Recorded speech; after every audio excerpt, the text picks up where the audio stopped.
Yeah, that looks fine. Yeah. Oh, hello, fellow bin raiders! You just caught me doing one of my my many lists. Yeah, that looks about right.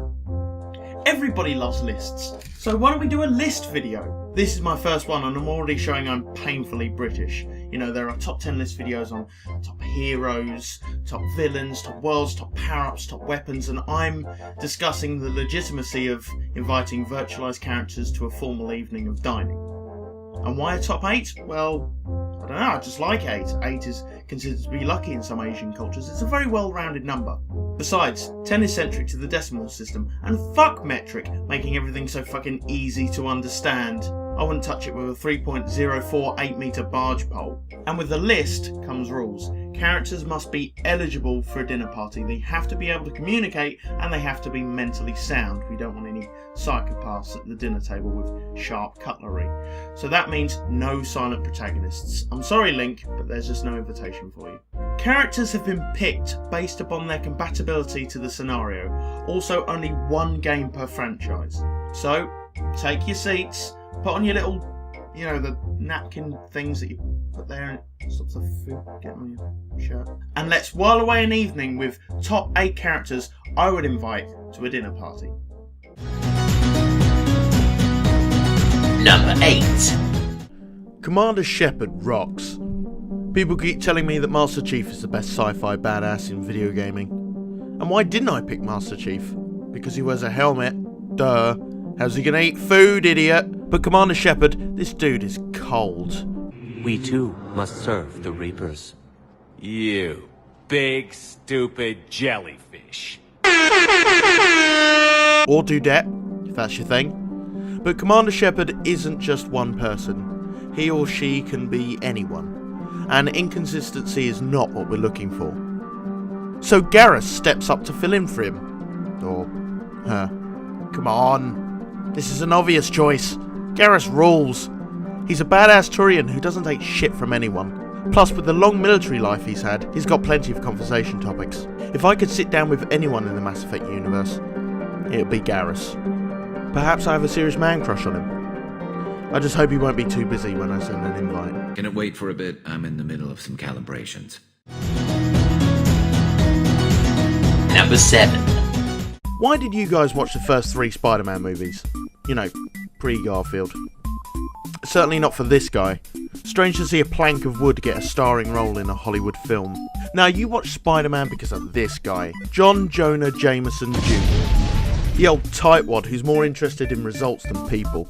Now obviously Valve know their casting because J.K. Simmons was the perfect actor to play Cave Johnson, the mega-rich owner of Aperture Science.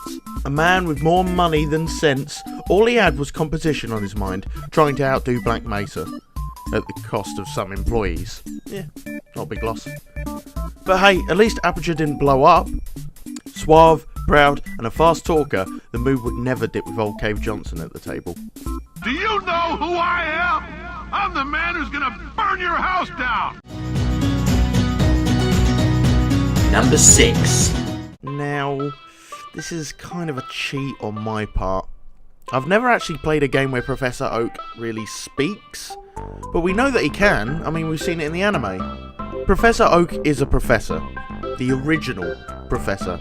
Before Birch and Maple and Willow.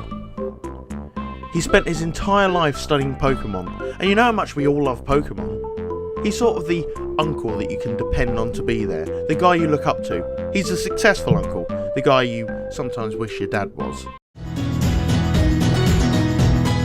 Number 5. Same universe, different game. So ha! Rules, bitches! Gordon is mute, Alex is mourning, and Eli is they're definitely not up for this menu choice. Look, he's dead, alright? Episode 2 has been out for 8 years. You really should have played it by now. So that just leaves one guy. And as much as I wanted Dr. Breen or Kleiner on here...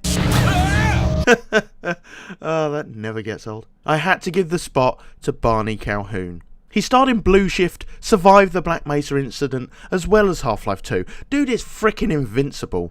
He's got a lot of story, but instead of the dark brooding that Shepard would exert or whatever, Barney always seems to be jokey, even while the world is falling apart. Throwing that switch and all? I can see your MIT education really pays for itself. He'd bring that little spice of dry, sarcastic pessimism before people had the chance to complain about my main course. What do you mean you have dextroamino acids, Garrus? You didn't RSVP me any dietary restrictions, you prick! Number 4. You know who's always great for a dinner party? A smoker. Warning, indie bin does not support smoking. Smoking is a dangerous hobby that can lead to degradation of health and life-threatening disorders such as cancer. Indie bin recommends against smoking for a long, fulfilling life. And there ain't no smoker like Big Boss. Sure, his genetic offspring is a super soldier who's super geriatric. But I ain't helping Grandad Snake chew his damn food. No, Big Boss is clearly the better choice.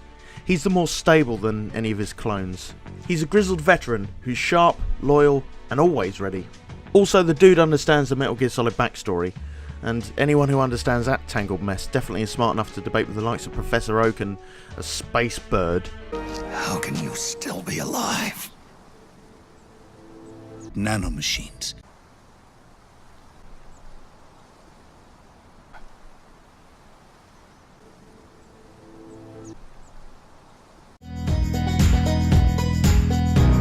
Number 3. The god of destruction! Now it gets interesting. Dr. Eggman is invited.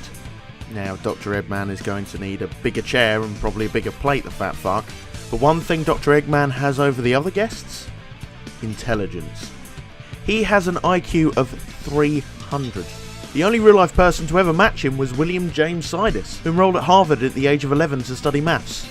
Yeah, but did James ever figure out how to turn a cute forest critter into a robot? I don't think so. And although he's evil, he's a freaking walking egg. He's no threat to anyone unless he's in a giant death machine. Dude's got a waist like Golem. Number 2. This dinner party has turned out to be a real sausage fest. We need to tip the scales back in the balance of the ladies. Someone with grace and elegance, a gorgeous intellect who can chat with the rest of them, a stunning woman who can... Hey, get the fuck out of here, Bayonetta! Go put some damn clothes on, you fucking harlot. There we go, Samus Aran. Samus is super smart, she's gorgeous, and she's got the decency to put some damn clothes on. Well, space armour. Her backstory is tragic, her profession dangerous and riddled with peril, so I'm sure she'll be holding her own against a table full of soldier types and insane scientists. Plus, although she's silent in the Prime trilogy, I know for a fact that she speaks in Fusion and definitely Other M. As long as we completely forget that Other M ever existed. I knew the question Anthony was suppressing, and I knew the answer. If something like that happened again, I would hold fast to that glimmer of hope and try for redemption. That's who I am. This is the sound of Team Ninja destroying a beloved Nintendo franchise. Yay! But I'm afraid you have to take that armor off if you want to sit at the table. Samus! That is not appropriate attire for a dinner party! Number 1. I'm not sure if you'll agree with this, but I don't really care. He's been firmly placed at my number 1 spot since I began this list. He's the other uncle, the guy who tells you to go screw yourself when you invite him to the dinner party. He's a hustling sleazeball, a cheapskate more interested in slacking through life and travelling around than holding a solid job. And that's what makes him cool. That's why you want to invite him. That's why you need him there. Sully from Uncharted. He's got no special powers or abilities. He's not got no smarts or fancy PhD. No, Sully is a man of the world. He's a tough-talking treasure hunter who isn't one to back down from a fight. Protective, lovable, and experienced in life. He's not famous or important. He's just some guy. No powers, no special gadgets or intelligence, nothing like that. But at the end of the day, he is always there. He's reliable. He's not rich like your other uncle. but he'll always help you out no matter what. And you'll learn more from him than you ever would from anyone else. My friends call me Sully. Nathan Drake. Nate. Drake, huh? Okay. I see great things in our future, kid. Now that's a hell of a thing.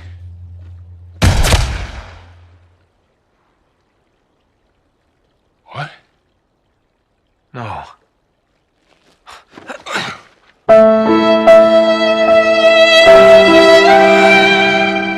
And that was the list.